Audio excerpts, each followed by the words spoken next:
My childhood home was in a safe, decent-sized Midwestern city, and the neighborhood we lived in was very quiet, secure, relatively well-to-do, and very tight-knit.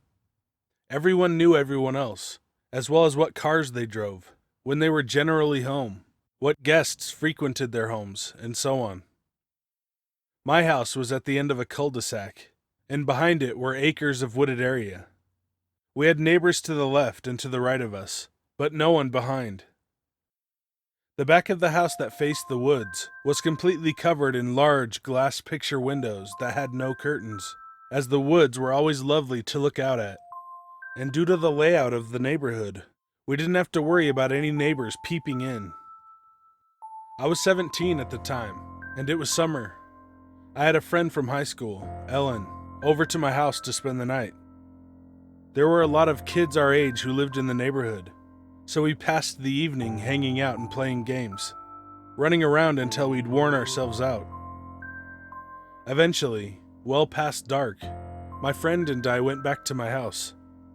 We settled in to play some video games and watch movies in the living room, which was on the main floor and had the huge windows that faced the woods. We stayed up well into the morning hours, but early enough where it was still dark out. By the time it had hit about 4 a.m., I suggested to my friend that we head upstairs to get a little sleep. I stood up and turned off the TV. That's when I saw him.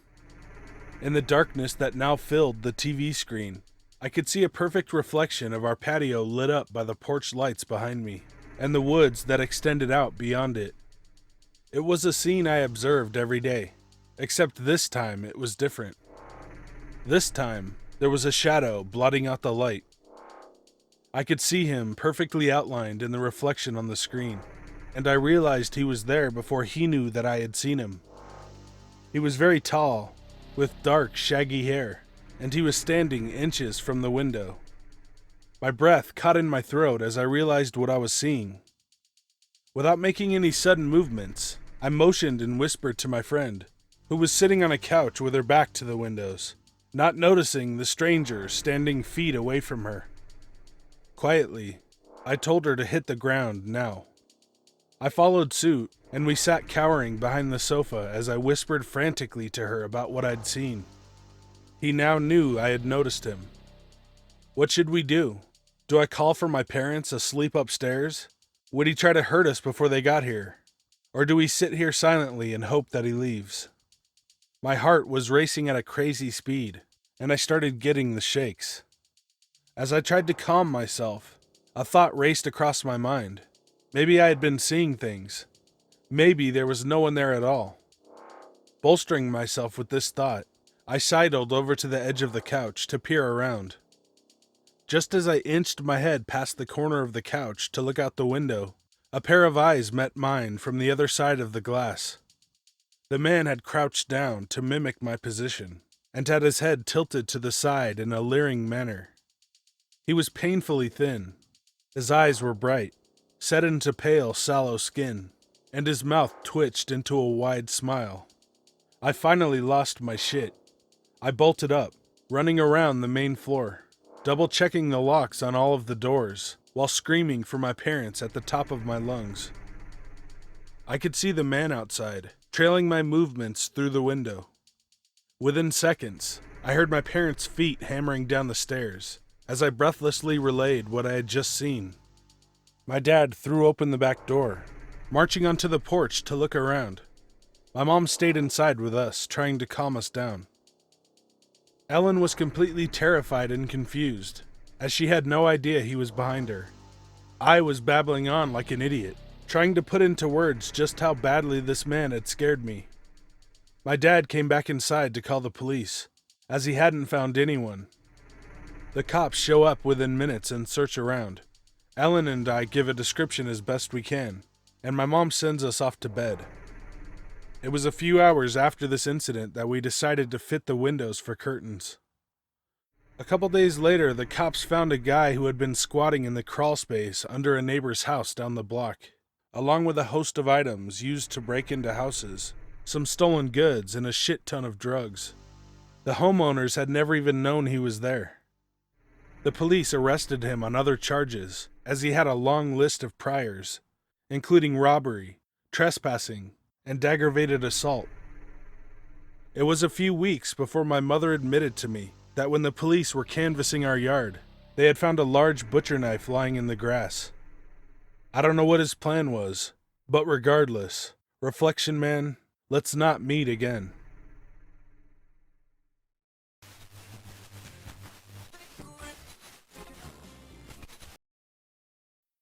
Yesterday I woke up from having slept late and wanted to go for a walk in the park before the sun went down. As I pulled into the parking lot, I noticed a van next to me. There was a woman outside the passenger door. She whirled around and stared at me for about 6 seconds. Her face was completely cracked out. It had that sunken reptile look. Her eyes were absolutely dead. I could tell she was out of it. In the driver's seat was a greasy man. He was just staring at me. I got out of the car and wasn't too worried yet, because this park is kind of on a busy street. I began walking towards the path that would lead me into the park, while constantly looking behind me. The crackheads were now in their van, rooting around for something. As I made my way further into the park, the sun began fading fast. I was upset, because I really looked forward to walking in the park for stress relief. As it kept getting darker, I was worried that the couple was following me, or waiting around the next bend. Finally, I gave up any chance of enjoying this stroll, and decided to return to my car. This is where it gets even weirder. As I exited the trees and made my way back to my car, I saw the van. The woman was outside the passenger door again, only this time the man was standing next to her. She began making sharp, high-pitched meowing noises, and then moaning. Then a blue light appeared before my feet, and kind of danced back and forth. The guy was holding a flashlight, and shining it in front of me. Every internal alarm I had was going off. Both the man and the woman were watching me with dead eyes, the woman still meowing. I was too afraid to run back into the trees, and risk an incident where no one would be around to help me. I decided maybe I was faster than them, that I could get in my car quicker than they could do whatever it was they were going to do to me. I began walking at a very fast clip toward my car, while keeping an eye on them. As I got 5 feet from the door, the man made a beeline for me, his blue light hitting me in the eyes. He was right at my trunk, heading for my driver's side door, when I shut and locked it immediately. The woman approached my passenger door and just stared in at me. The guy did the same on my side. I flipped him off and very obviously mouthed "fuck you" in slow motion. I started my car and sped off away from the park and returned home. Then I called my family, who all live in different states, and told them I loved them.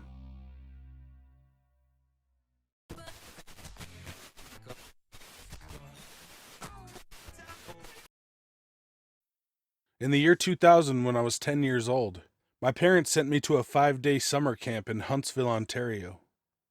This camp was definitely a Bible camp, and being raised without religion, I felt quite uncomfortable there, but I got along well with my peers. 7 other girls and I were staying in the room on the far right, and there were 3 rooms on the main floor, and upstairs is where the camp counselors bunked. The main floor had a very high ceiling, and near the top was a small square door, which attached to the second floor. On the 3rd night, my bunkmates and I were having a blast, just talking and telling jokes. But our camp counselor opened the little door at the top of the room and told us to be quiet, so we all went to bed. Out of nowhere, I hear Bryanna yelling, "Cat, wake up right now! Cat, wake up!" And being the light sleeper I was, I immediately did. I had no idea how long I had been asleep. I then hear Angel saying, "Cat, look at the bunk in front of you." I was facing the wall, so I rolled over and see a black figure with long curly hair sitting on the ladder leading up to the top bunk of the bed in front of mine. The moon illuminated the entire room, and this figure was completely opaque, shaking its long curly hair. I looked around the room and noticed all of the girls were accounted for and definitely awake. I stared at this thing for what seemed like forever. All of the girls were completely hysterical and crying, but I was dead silent. I couldn't make a peep. I was so terrified that I couldn't blink or even move. The thing was just sitting there right before my eyes. Then this figure stands up and jumps off the ladder, standing at the edge of the bed for a moment. The girls screamed at me to get out of there, to which the figure moved around in almost a robotic way and started walking towards me. I finally found the nerve to book it out of the bottom bunk and run to the other side of the room.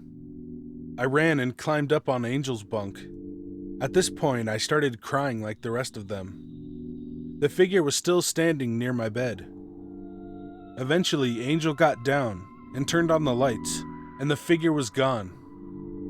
I guess we made enough noise because a counselor came down to find out what was going on. But of course she said there was nothing here, and that our minds were probably playing tricks on us. We were still upset and scared, but she told us to go back to sleep. A few minutes later, while we were quietly talking about what had happened, we hear screams coming from the room across the hall from us. The camp counselor opened the little door and told us, "See what you've started? You have everyone in here scared." She then came back downstairs and went to the other room, and we hear one of the girls say that something lifted her bed. But the counselor wasn't having it, and told everyone to be quiet and go to sleep. Nothing else happened for the duration of the camping trip. Sometime later, I contacted both Angel and Bryanna, and asked them if they remembered that night, and they both said yes. I don't think any of us will ever forget it.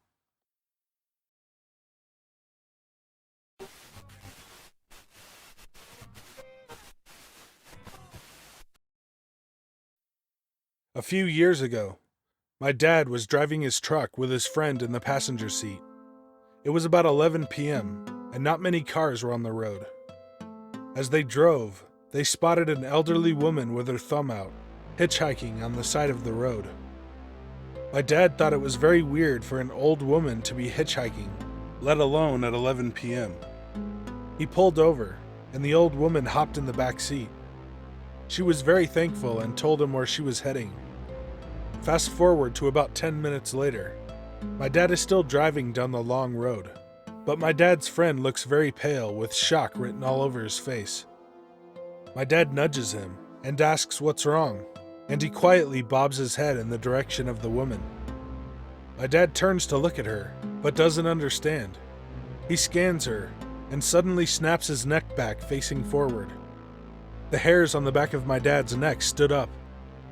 The elderly woman, who was perfectly normal from the waist up, had actual chicken legs under her skirt, which were now exposed from sitting. All 4 chicken toes on each leg with claws. My dad and his friend continue to drive, not saying a word, frozen with fear. As my dad approaches the woman's destination, he gets up the courage to speak to her. Okay, Both my dad and his friend turn around, only to find the back seat empty. The woman nowhere to be found. My dad hadn't stopped the truck whatsoever, and there was no sound from the back seat either during the drive. They tried to look for the woman on the road, but there was no one. There weren't even other cars in the area, only themselves. My dad still can't explain it, but he says it's something he will never forget. And it's also the reason he will never pick up another hitchhiker again.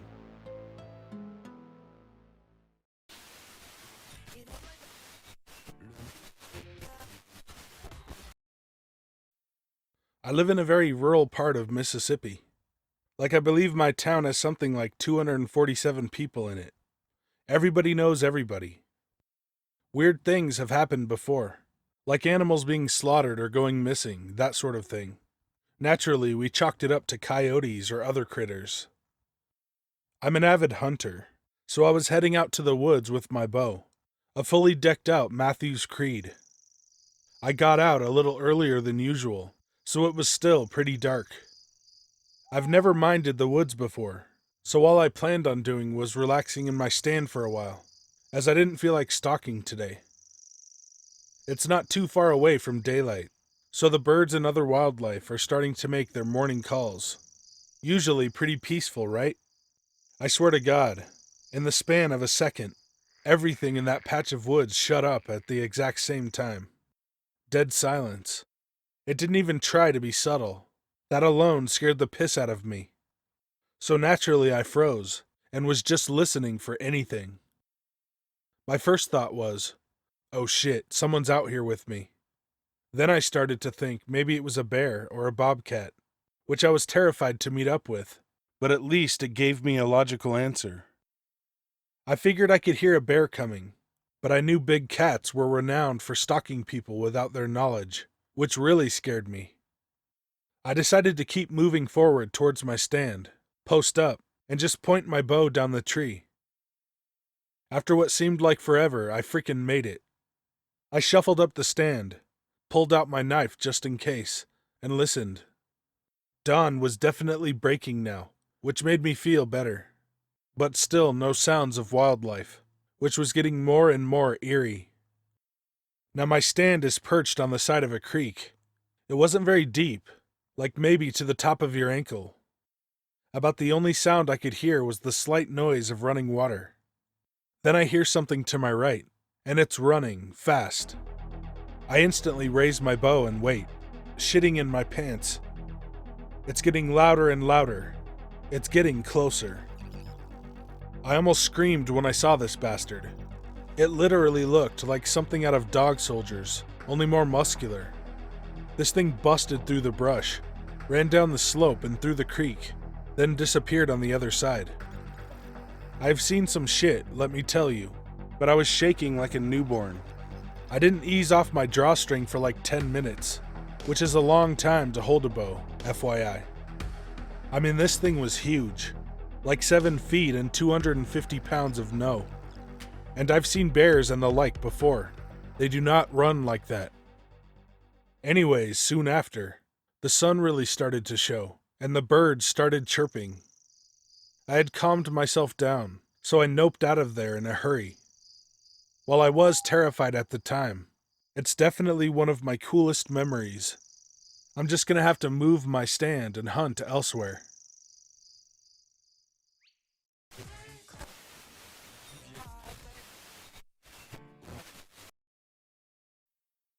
When I was 9 years old, I woke up in the middle of the night, curled up in a ball under all my covers. I felt this was an odd position, so I started moving around, but something in the room felt a bit off. I had this odd feeling of dread. I usually slept next to my older brother, but on this particular night, he was on a school trip. I told myself that maybe I was just afraid of sleeping in the room by myself, and that it was no big deal. So I started to remove the covers from my face. My eyes took a few seconds to adjust to the darkness, but I saw someone sitting on the bed next to mine. It was my brother. He sat there, just staring at me. He seemed normal, except for one thing: his face. It was similar, but it had a very unnatural look. His eyes were wide open, and he wore such a creepy smile. I quickly hid under my covers. My heart started to race, and I clenched my fists and dug my nails into my hands to check if I was asleep. This was no dream. I stayed under my covers for a while, rationalizing what I had just seen. Then I mustered some courage. I lifted the covers, and he was still there. But this time, he was standing next to my bed. His facial expression was even more menacing than before. I hid under my covers for the second time. I could hear my heartbeat, as if it was about to burst from my chest. What was it? What did it want? Why did it look like my brother? I peeked out of my covers for the third time, hoping it was just in my head. As I lifted my blankets, I saw it sitting on my bed. It was smiling. His eyes were now staring into mine. His face inched closer, and his smile got even wider. He had too many teeth. I panicked and buried my face in the covers. I said the fastest prayer I could, and then I lifted my face, and it was gone. As soon as I saw it had disappeared, I ran to my parents' bed and slept with them for the rest of the night. I have no clue what it was, and I don't pretend to have an explanation for it. All I know is I saw something that night, no matter how irrational it sounds. Has anyone else seen something like that before? Hey guys and ladies, thanks for watching. If you want me to tell your story, or read a creepypasta, email me at the address in the description. Be good to animals, even people. See ya. Man, we showed those guys how to play badminton. Oh, hell yeah. That's right. You guys want something to drink? Hell yeah. Yeah. Alright, we got OJ, purple stuff, soda. How about some Sunny D? Okay. Man, I'm thirsty as hell. Hold on, what the hell is that? What, that? That's my dad's huge jar of piss. Oh! Oh, man, that's nasty. That just ain't right. Oh, I see. No one in your guys' family drinks their own urine. Damn straight. Yeah, sure. Well, what do you guys think, you're better than me now or something? Nah, No. man. Alright, cool. You guys want to watch a movie or play some video games? I just remembered my mom told me to get my ass home by 5 o'clock, and I'm late. Actually, I'm gonna go too. Me too. Apple juice. Showing you who your real friends are since, I don't know, a long-ass time ago. Ja, snämmar, Bergsbus, Rish. Man, we showed those guys how to play badminton. Oh, hell yeah.